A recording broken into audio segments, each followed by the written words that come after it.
आजच्या या विशेष विश्लेषणामध्ये आपण एका अशा प्राचीन आणि गूढ तत्वज्ञानाचा वेध घेणार आहोत, जे ऐकायला जितकं साधं वाटतं तितकंच ते सखोल आहे.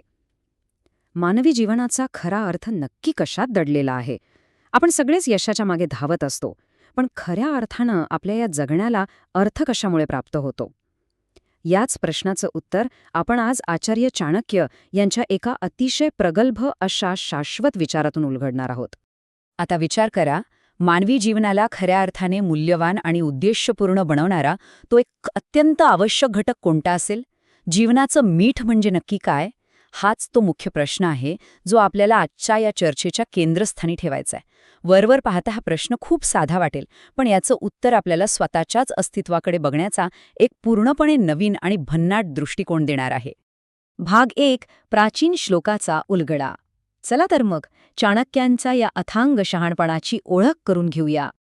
अंगेन गात्रम नयनेन वक्त्रम हा तो मूळ संस्कृत श्लोक आहे, ज्यावर आपल्या आजचं हे संपूर्ण विश्लेषण आधारलेलं आहे.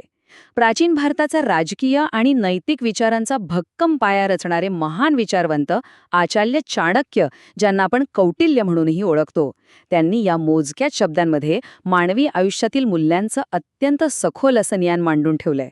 आपण आज ज्या 4 वेगवेगळ्या रंजक दृष्टिकोनातून या श्लोकाचा अर्थ समजून घेणार आहोत, त्याचा हाच तो मुख्य स्रोत आहे. पण पुढे जाण्यापूर्वी एक गोष्ट स्पष्ट करणं अतिशय गरजेचं आहे, ती म्हणजे धर्म या शब्दाचा नेमका अर्थ. इथे धर्म म्हणजे केवळ पूजा अर्चा किंवा एखादा विशिष्ट संप्रदाय असा अजिबात होत नाही. तर इथे धर्म म्हणजे मूलभूत कर्तव्य, सचोटी आणि एक अत्यंत भक्कम असं नैतिक मार्गदर्शन, ज्याला आपण मॉरल कंपास म्हणतो.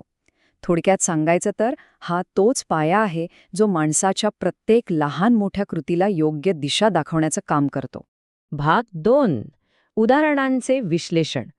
चला तर मग आता याच्या अगदी मुळाशी जाऊया आणि कौटिल्यांची ही भन्नाट तर्काची पद्धत समजून घेऊया. कौटिल्यांचा तर्क अगदी स्पष्ट आणि थेट आहे. आपण पाहू शकतो की अवयवांशिवाय शरीराला काहीच अर्थ उरत नाही. डोळ्यांशिवाय चेहऱ्याचं सौंदर्य पूर्णपणे अपूर्ण असतं आणि न्यायाशिवाय कोणतंही राज्य फार काळ टिकूच शकत नाही. यापुढची पायरी म्हणजे मीठ नसलेलं अन्न जसं अगदीच बेचव आणि पाणछट लागतं, अगदी तसंच धर्म किंवा नैतिक मूल्यांशिवाय जगलेलं आयुष्य आपला सगळा सन्मान आणि जगण्याचा उद्देश गमावून बसतं. एका परिपूर्ण आयुष्यासाठी धर्माची जोड किती अविभाज्य आहे हे यातून अगदी लख्खपणे समोर येतं. भाग 3. सिनेमॅटिक ते सोशल मीडिया. आता आपण पाहूया की हाच प्राचीन विचार आजच्या काळात वेगवेगळ्या माध्यमांतून कसा मांडला जाऊ शकतो. एका बाजूला आपण प्राचीन तक्षशिला विद्यापीठाचं अत्यंत भव्य आणि सिनेमॅटिक चित्र डोळ्यांसमोर उभं करू शकतो.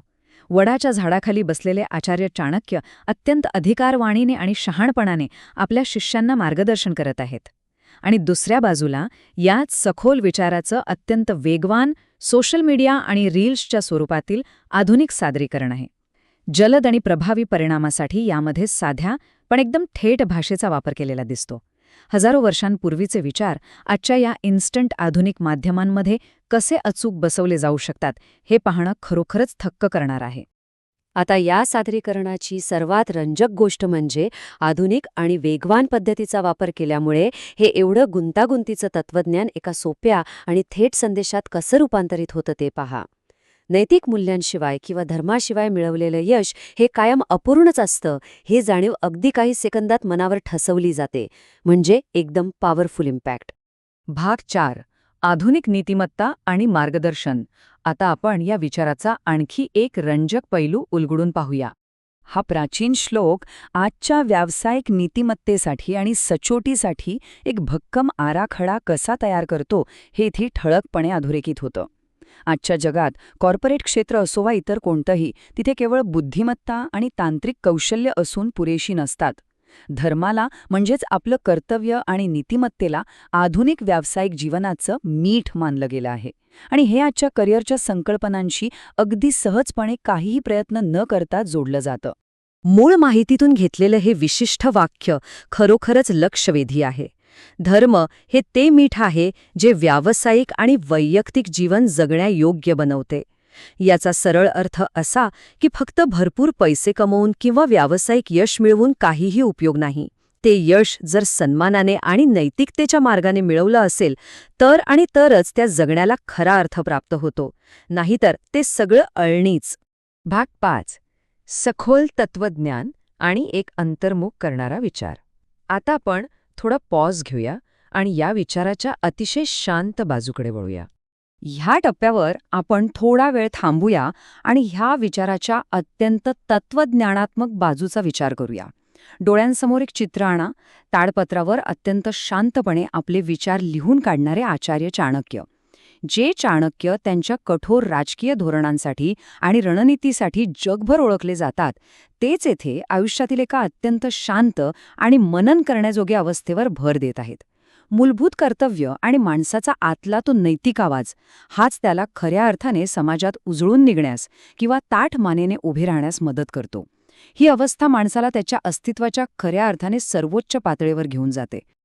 या संपूर्ण विश्लेषणाच्या शेवटी हा सखोल विचार आपल्याला एका अत्यंत महत्त्वाच्या प्रश्नापाशी आणून सोडतो.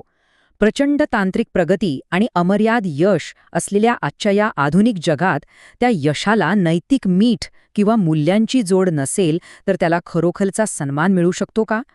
चाणक्यांचं हे हजारो वर्षांपूर्वीचं शहाणपण आजच्या आधुनिक आणि धकाधकीच्या जीवनात आपण कसं लागू करू शकतो याचा विचार प्रत्येकाने करणं नक्कीच गरजेचं आहे. यशाची चव चाखताना त्यात नैतिकतेचं मीठ आहे ना, हा प्रश्न अनुत्तरित ठेवून आपण आजचं हे विश्लेषण इथेच थांबूया.